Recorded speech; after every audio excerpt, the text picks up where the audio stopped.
Good evening, everybody. It's so rare for the microphone to be where I can reach it. So who's tired of politics? Yeah? That sucks for all of us because I got some political jokes. Well, you can't elect a punchline without having a couple of jokes. I think a lot of people are scared right now, which, I mean, hate crimes have gone up quite a bit. It's understandable. Apparently pussy grabbing is a thing now. Okay, just know that if you grab my pussy, it grabs back. They don't call it a snatch for nothing. Now, there are a lot of things, racism, xenophobia, the fact that he denies global warming, which is going to kill us all, that people are concerned about. My biggest concern is the nukes. Because he thinks nuclear winter is one of the 5 seasons. Now, I'm aware that there are not 5 seasons, and I didn't even get elected president. One of my biggest concerns, though, is healthcare, because I have a lot of health problems. I'm kind of like the last iPhone that little Chinese kid made before he jumped off the Apple building. Oh, I know. It's okay. He's okay. They have nets now. I have a handicap placard in my car, and I only park in handicap when I'm having really bad days, or if there's not close parking. But every once in a while, someone will come up to me, which is so ballsy, and be like, "You don't look handicapped to me. You don't look like my fucking doctor." Like, I don't know. People don't get, etiquette with the disabled. This is something that never gets talked about. Like, okay, I bruise really easily, and I moved and had bruises just all up and down my arms. And people would just stop and go, "Oh my God, what happened to you?" What the fuck kind of question? Best case scenario is they were in a horrible accident. Now, I was in line at the store when someone did this. There were 5 people behind me.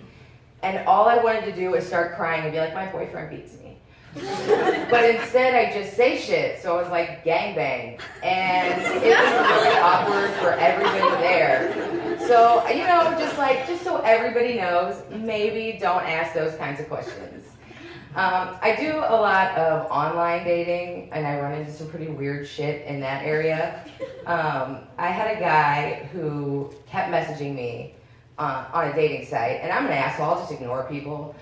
But he was being really persistent, so I was like, "Hey, I'm not interested." He asked me why. Don't ask questions you don't want the answer to. But, eventually I told him, and he's like, "Hey, can I just do you from behind, and then you won't have to look at my face?" That is so chivalrous, and I really appreciate it, but not with 2 bags over your head. I was actually talking to people on Craigslist, which I am aware is shady. And most people are aware that it's shady, but I was talking to people on Craigslist, and this guy got mad because I didn't want to be in a relationship. And he's like, "You shouldn't be on Craigslist if you don't want to be in a relationship." Craigslist, where I can buy a gun and a pit bull and a hooker that would be willing to let me use them both if I paid her enough. I feel like we shouldn't have real high standards for Craigslist.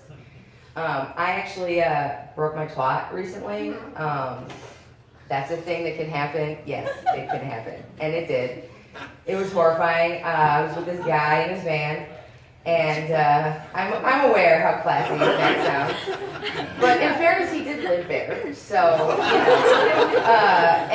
that happened, and it was horrifying. It was a horror show. And it took 2 hours to be able to put my pants on because I was bleeding profusely.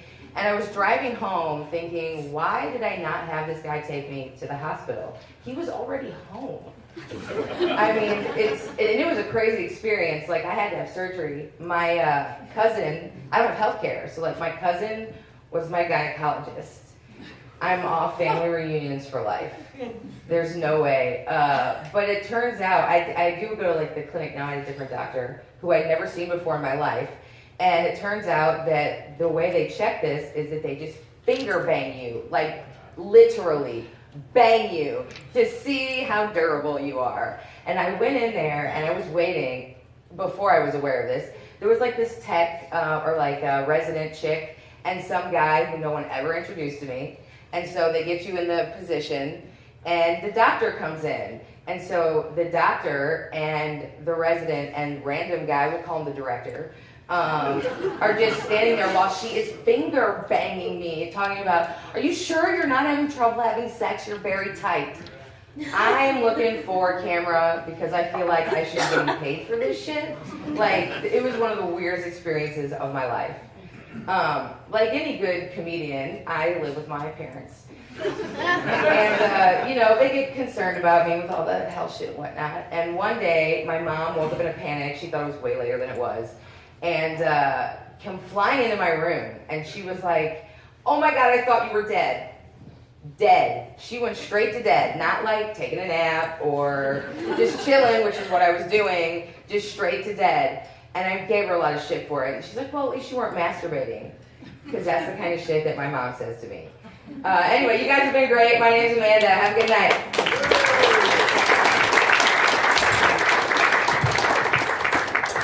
Man, don't forget your phone and your drink. Because I did the same thing. Here you are. Thank you, ma'am. You're very welcome. Medical finger